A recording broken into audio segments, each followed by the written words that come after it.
Hey everybody, this is Rick Uzzi, and this is my daily stream on the Broadband Infrastructure Bill, which recently passed. Today I'm going to be talking about reporting requirements, and specifically those requirements for the states. I'll be right back.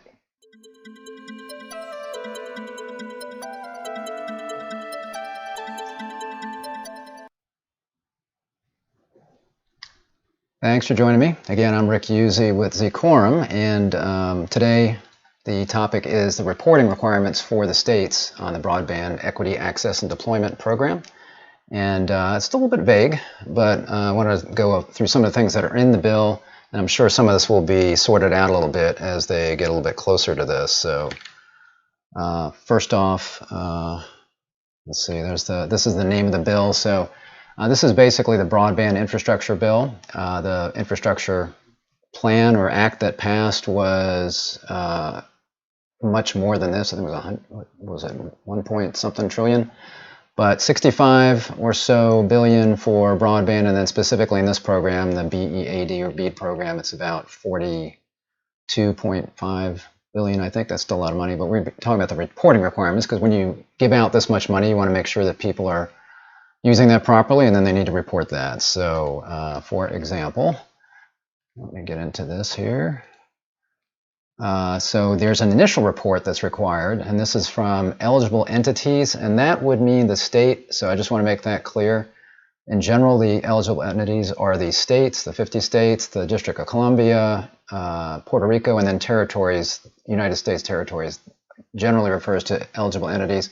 Sometimes they also are referring to anchor institutions when they use that term, I believe, but in general, you can pretty much say state. So that can be a little confusing. So first off, this initial report must be sent no later than 90 days after receiving grant funds, and that must cover the planned and actual use of funds, the planned and actual process of subgranting, the establishment of mechanisms to ensure subgrantees comply with eligible use, and any other information required by the Assistant Secretary. So planned and actual use of funds, it's interesting that it says that they have to do this after they get the money or funds, but actually, there is a 5-year plan that they need to submit before they get any significant money for this. So this is not a report, but a plan. There's a 5-year plan that they need to submit, which I talked about on a prior broadcast. So that is in play. So they do need to have this 5-year plan in place before they get any significant funds that they're then going to grant to subgrantees. And we see subgrantee here. That's referring to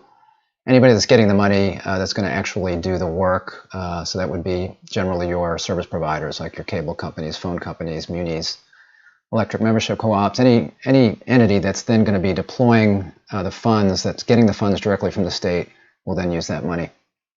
And I'm assuming, again, that there'll be a lot more details on what's required. This is kind of the general outline of what's required in the reports, and I'm sure that more will be coming as the NTIA then kind of firm some of this up, and they're going to be sending a notice, and they have 180 days, but basically 6 months, so sometime in May of 2022 is the deadline for them to be able to send the first initial notices of these funds going out to the eligible entities or the states.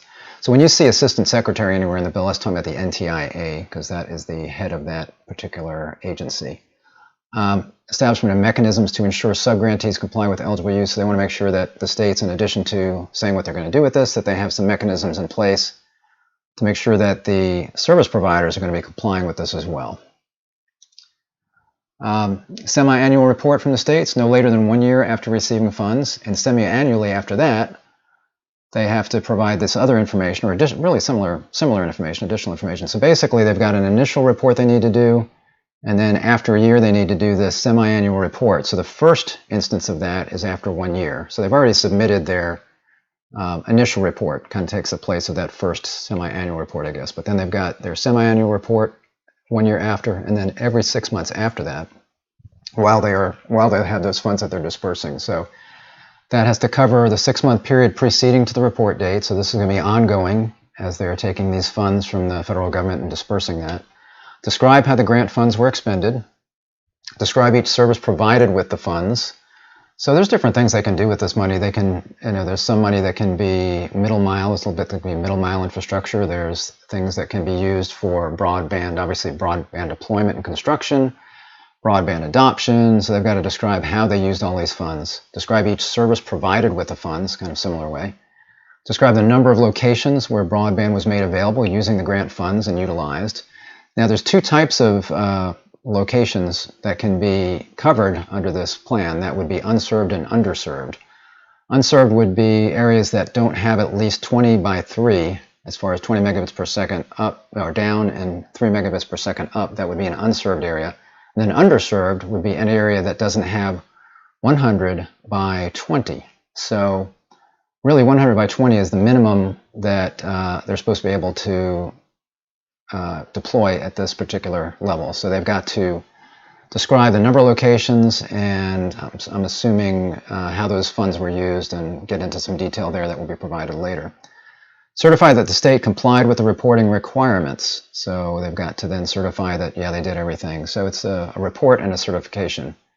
And something I forgot to mention in the previous slide, any other information required by the Assistant Secretary of the NTIA. I mentioned that who the Assistant Secretary is, but you're going to see this a lot in here, any other information required, which means, again, they have not completely firmed everything up. There's going to be a lot more information coming, and it's not, there may be things that are not necessarily covered in the bill that will be included in the reporting that's going to be required later.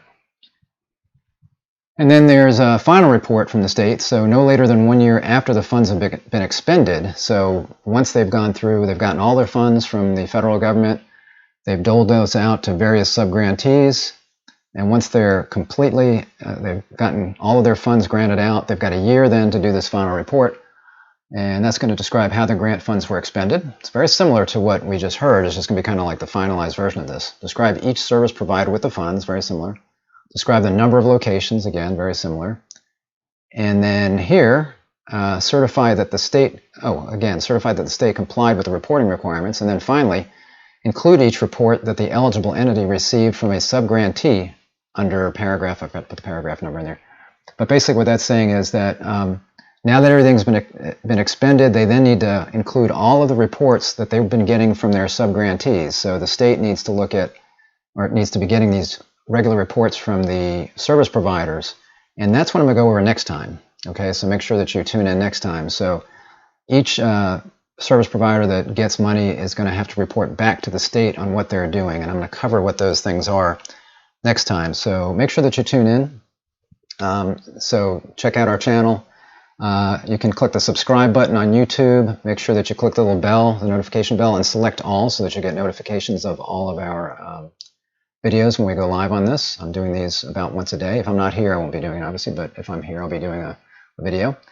So that'll be next time. And don't forget that if you're a service provider, for example, that needs help with how to get in the broadband business, that's what we've been doing our entire existence practically. So we started providing services to other internet service providers back in 1995 when everything was dial-up.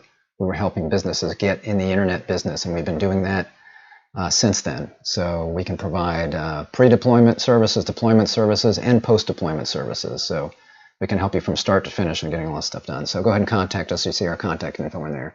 Thanks for joining me again. Next time we'll be talking about the requirements for the service providers. And again, these are the initial requirements. They could go up after that, but that will be what's required for the service providers to report back to the states when they've been granted funds. I'll see you then. Bye-bye.